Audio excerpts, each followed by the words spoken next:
हरे कृष्णा, राधे राधे। हम सभी साधक वैदेही की आत्मकथा श्रवण कर रहे हैं। भाग 100 गतांग से आगे। मैं वैदेही में चिल्लाई जा रही थी। रावण का रथ पूरे वेग से उड़ रहा था। दुष्ट नीच, तो क्यों अपना विनाश आमंत्रित कर रहा है? मुझे तो जानता नहीं है। मैं अजय, जितेंद्रिय, यशस्वी श्री रघुकुल नंदन की अर्धांगिनी हूँ। मैं इतनी क्रोध में थी कि मेरा शरीर कांप रहा था। महासर्प की मणि को छीनकर तू सकुशल रहने की कामना कर रहा है। मूर्ख है तू सोच नहीं सकता तू क्या कर रहा है।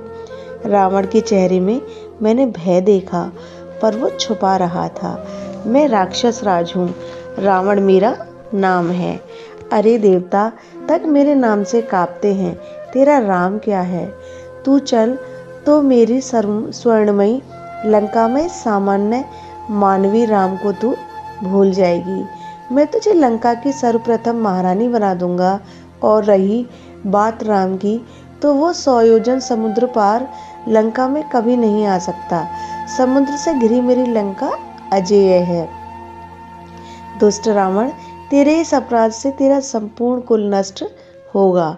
मैंने उसे धुतकारा। नीच रावण, भले तू कहीं छुपे, चाहे पाताल या रसातल, कहीं भी मेरे श्री राम के उन अमोघ बाणों से तू बच नहीं सकता। और रही बात मेरे लंका में रहने की, हंसी आती है मुझे और दया आती है तेरे कुल जाति के लोगों पर कि तू उन्हें भी समाप्त करने की सोच बैठा है। अरे, सूर्य अपना ताप छोड़ सकता है, पर सीता अपने राम को नहीं छोड़ सकती।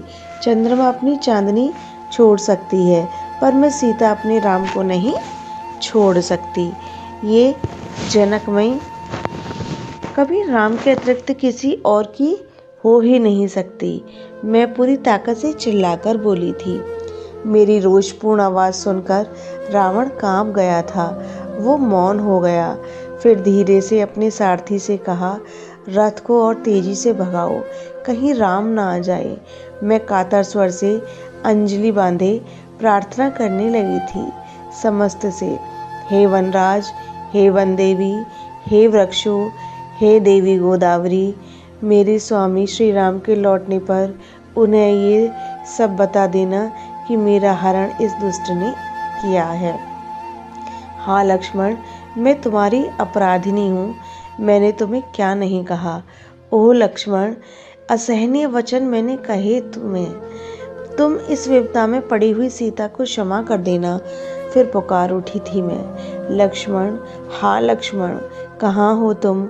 दौड़ो, देखो ये राक्षस रावण मुझे ले जा रहा है। मेरे स्वामी, आप कहाँ हो? आप आओ मेरे पास। देखो, आपकी वैदेही का हरण करके ले जा रहा है ये दुष्ट। आर्यपुत्र, आओ ना स्वामी। मैं व्याकुल हो उठी थी।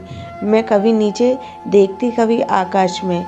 कोई तो मेरे स्वामी श्री राम को बता दो कि उनकी सीता को रावण चुराकर ले जा रहा है।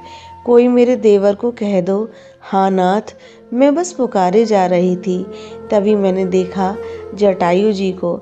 मैंने पुकार लगाई, देखिए ये राक्षस मुझे चुरा कर ले जा रहा है। मुझे बचाइए, आप मेरे पिता जैसे हैं। आप मुझे देख रहे हैं ना? मैंने जटायु जी से प्रार्थना की। पुत्री सीता, उनकी आवाज़ पूरे वन प्रांत में गूंज उठी थी। भय मत करो, मैं इस दुष्ट रावण को नष्ट कर दूंगा।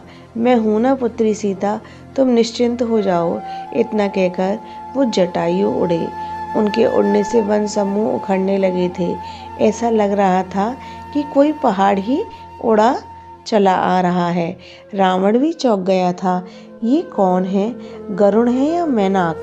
गरुड़ तो नारायण को छोड़कर यहाँ क्यों आने लगे? मैनाक तो समुद्र में छुपकर बैठा है। फिर ये कौन है? रावण सोच ही रहा था कि जटायु जी रावण के सामने खड़े हो गए थे। इतना विशाल पक्षी। रावण का रथ रुक गया था। रावण चिल्लाया, सारथी रथ चलाओ, पर जटायु ने सबसे पहले सारथी को ही मार दिया। अपनी चोंच से। अब पंख फैलाकर रावण के ऊपर टूटने की तैयारी में थे जटायु जी कि उससे पहले उनकी गंभीर ध्वनि गूंजी, रावण, मैं जटायु, गीधराज जटायु, सीता को छोड़ दो, मेरी बात मानो, सीता को छोड़ दो। तुम तो ऋषि पुलत्स्य के पौत्र हो, फिर ऐसे कर्म क्यों कर रहे हो? सुनो रावण, राम निरपराध है, गलती तुम्हारी बहन शूर्पणखा ने ही की थी। मैं तुम्हें सारी बातें बताऊंगा, पर पहले सीता को छोड़ो। जटायु जी ने रावण को धमकाया भी।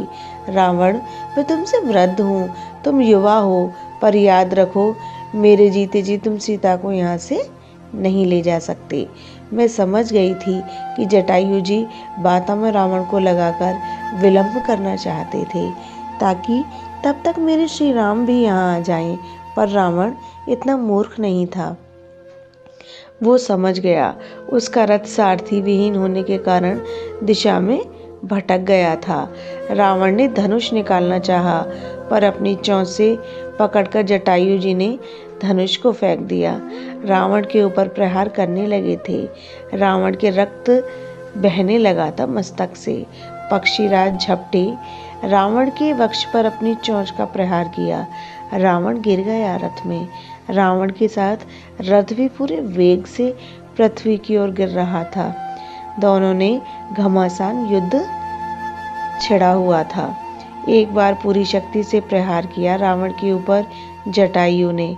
इस प्रहार को रावण सह नहीं सका और रथ में मूर्छित होकर गिर पड़ा। जटायु जी मेरे पास आए और मुझे अपने पंजों में उड़ाया। उड़ने ही वाले थे कि रावण सचेत हो गया। पास में रखे चंद्रहास खड़ग को देखा रावण ने फुर्ती से उठा और जटायु के पंख में जोर से दे मारा। वो पंख कटकर गिर गया, पर जटायु जी फिर भी मुझे लिए उड़े ही जा रहे थे। रावण ने दूसरा पंख भी काट दिया। इतना ही नहीं, उनके पैर पंजे भी काट दिए। वो फड़फड़ाते धरती में गिरे। मैं भी गिरी, पर मैंने देखा जटायु जी तड़प रहे थे। उनके न पंख थे न पैर। मैं उनकी ओर दौड़ी, उनसे लिपट गई जैसे कोई पिता से पुत्री लिपट जाती है। उनकी बस धड़कनें ही चल रही थी। मैं चीत्कार कर उठी, आर्यपुत्र दौड़ो, देखो यहाँ क्या अनर्थ कर दिया इस रावण ने। पर रावण ने एक और मायामयी रथ का निर्माण किया, मुझे जबरन उसमें बिठाया और आकाश मार्ग से फिर ले गया। यह प्रसंग अब यहीं विश्राम लेता है। हरे कृष्णा, राधे राधे।